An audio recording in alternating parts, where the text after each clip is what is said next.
Hi, Dr. Lisa here. I wanted to show you guys around one of my favorite places to come in Richmond, the Float Zone. So I wanted to kind of dispel a few of my most frequently asked questions that I get as a chiropractor in town when I refer my patients and friends to come try floating for the first time.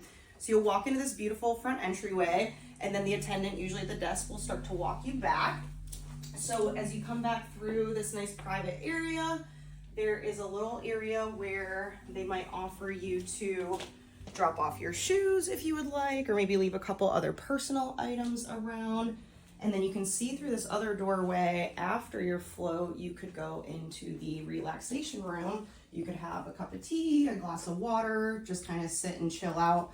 They never rush you out of here, which is really, really fantastic, especially when you're coming to just get silent and work on yourself for a little bit. So then you'll walk on back to the float rooms. There are 4 float rooms here. And I think one of the biggest things that I usually hear from people is, what is this like? Are you in a room by yourself? Do you float with other people? What does this look like? So come on into one of the float rooms here and I'll show you around.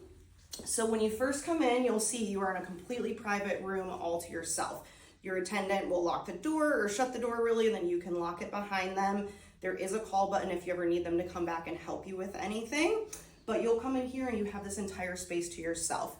So usually you kind of disrobe down to what you feel comfortable, and then you want to get in the shower, rinse all your conditioners, lotions, shampoos, and different things off your body, and then you can get into your float pod.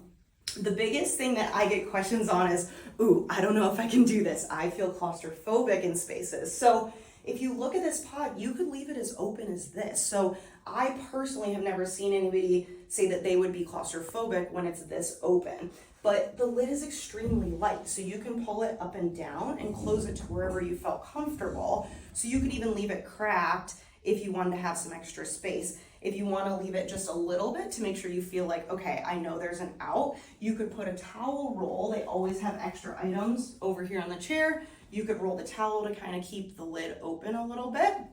Another thing that I like to tell people is you could leave these lights on. You can choose your settings up front too if you start to learn your preferences. They'll have different color options. So I like purple personally, and I'll leave the lights on sometimes if I just want to feel a little more alert and awake, but you could turn the lights off if you really need some super quiet sensory deprivation. You could also do the same with the music. If you want it quiet, you can have it completely silent and really get into your own space. Or I like to do the deep meditation music where it really helps me relax and kind of settle into myself and really drop into that parasympathetic space that I really need. I have really young kids right now, and it's really hard to find basically 1 full hour where nobody's talking to me or touching me. So this pod is my safe space, and it's one of the best things I can do to relax for myself. So if you ever are just kind of like moving around, you're not sure, maybe you're not comfortable, they have a lot of different options here too. Like in here, you'll see one type of pillow option. You could use that to rest your head on. There's a thicker type of neck pillow. You can use that.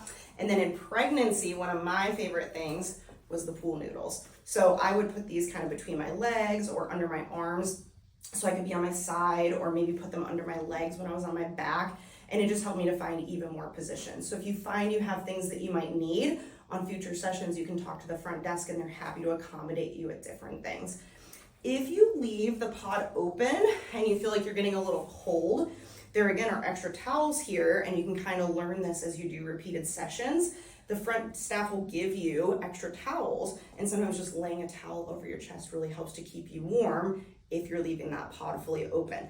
If I leave the pod closed, I don't tend to ever feel cool. It's a nice body temperature relaxation. So I really like it without anything, but you could definitely add things as you get used to what really works for you when you're in the pod.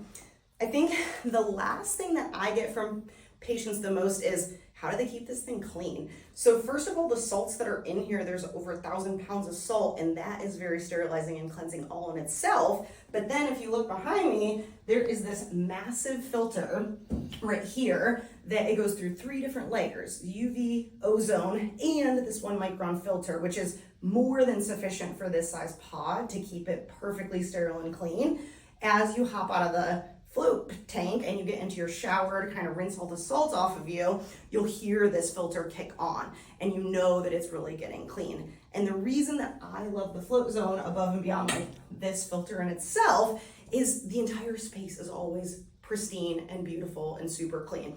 So I always feel super confident to come here and know that not only am I going to get into a really good place of relaxation, but I'm also safe and just improving my health in all sorts of different ways. So I think that is my favorite thing to want to show everybody, and I hope that it helps you guys to feel more confident to come and try floating for yourself.